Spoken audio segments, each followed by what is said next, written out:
Hey there, I am Ina, Speak Simply Malekish, and this is my channel. And I like to share about sex, relationship, and intimacy one bite at a time. And my service to you thrives on your participation, your sharing, liking, subscribing, and commenting. So please do so. And I am available for in-office as well as remote counseling sessions. And you can contact me right on this page. Now, today's topic is move on, stop holding on. This was something that I taught myself probably within the last 5 or 6 months. I realized that I failed. I don't know about any of you, but that is not a word that I like, especially having to admit failure was something I'm very, very good at. When I finally admitted failure, and I embraced it because there was nothing else I could do. I tried everything I knew. Nothing worked. And when I embraced failure, I had such a sense of freedom. Freedom of mind, freedom of heart, freedom of spirit. If any of you have experienced this, you'll know what I'm talking about. And if you've never admitted failure, I invite you to look at something that you've been dealing with. It may be a relationship. It may be with how you are dealing with the COVID and teaching your children at home and it's just not working. The tremendous amount of time with spending with working, and now that kids are back in school. Whatever it is, dealing with a boyfriend, a girlfriend, a relationship, if you have tried and tried in every aspect of yourself and you haven't figured it out, I invite you to admit failure. And the next thing to do is maybe to write that on a piece of paper, to take a picture of that person where you admitted failure. Failure doesn't mean you don't love somebody. It just means that you can't help them. And what I did was I placed that picture on a spiritual altar and I gave it to God. Great Spirit, by whatever name that higher power is for you. And I simply turned that person over to a higher power. And I absolutely trusted that that higher power could do far more than what I could do.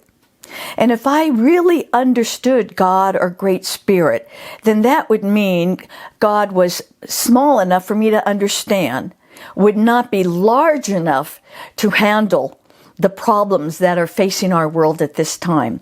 So I don't claim to understand Great Spirit.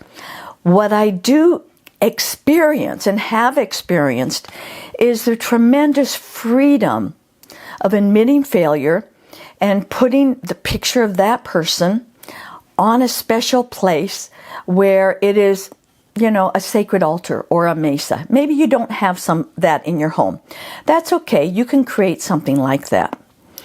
So we need to stop thinking our old thoughts. Meaning, our old thoughts may come from childhood. This was something I discovered, and I'm sharing it with you. I realized that a lot of the programs that I used to watch on TV integrated into my life through my adolescence, through my high school, through my college, into raising children, into being in relationship. And it dawned on me that much of how I was deciding how to be in a healthy relationship, even with all my counseling and all my training with a master's degree in psychology, it came from the indoctrination of TV. Tell me, how sick is that? But none of us really realize it because it's so woven into the fabric of how we were raised. So when I started challenging some of that training that I got, now I can give away my age totally by saying it was Leave It to Beaver, it was the Fonz, and it was Ozzie and Harriet, and whatever era you were raised in, whatever the sitcoms were, it doesn't matter. There is an indoctrination that takes place, and then we weave that into who we think we should be in relationship. I invite you to challenge those values because they're false. They're Hollywood. They're not reality. And once we can realize that, it allows us then to start questioning, how can we be better people in this relationship? How can I create a relationship where I can continue growing and learning? And maybe what was true 5 years ago is no longer true. And we can let go of the past. All we can do with the past is learn from it. We have to keep growing. If we're not moving and growing, we're actually dying. Now, we can take a little sabbatical. We could be on a plateau. For a relationship to stay healthy, it needs to change and grow, and it needs to evolve. And sometimes that is like the phoenix bird that has to just burst into flames. And it doesn't necessarily mean divorce. But there does need to be a death of how you were indoctrinated, what the values are that you thought were right, to realize that you can change, you can evolve, you can embrace new values that have a greater relationship to a higher power. Let the phoenix burn up your relationship. Feel the death of your relationship. It's very difficult. I know that. And the heart feels like it's breaking because the dream of what you thought it was going to be, it's not.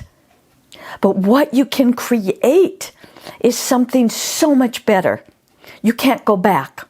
You don't want to create what you used to have.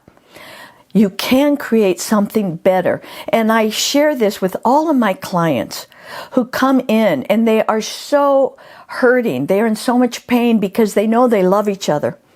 But they just don't know how they got here, and they don't know how to get out. And my invitation sometimes is to just let it die.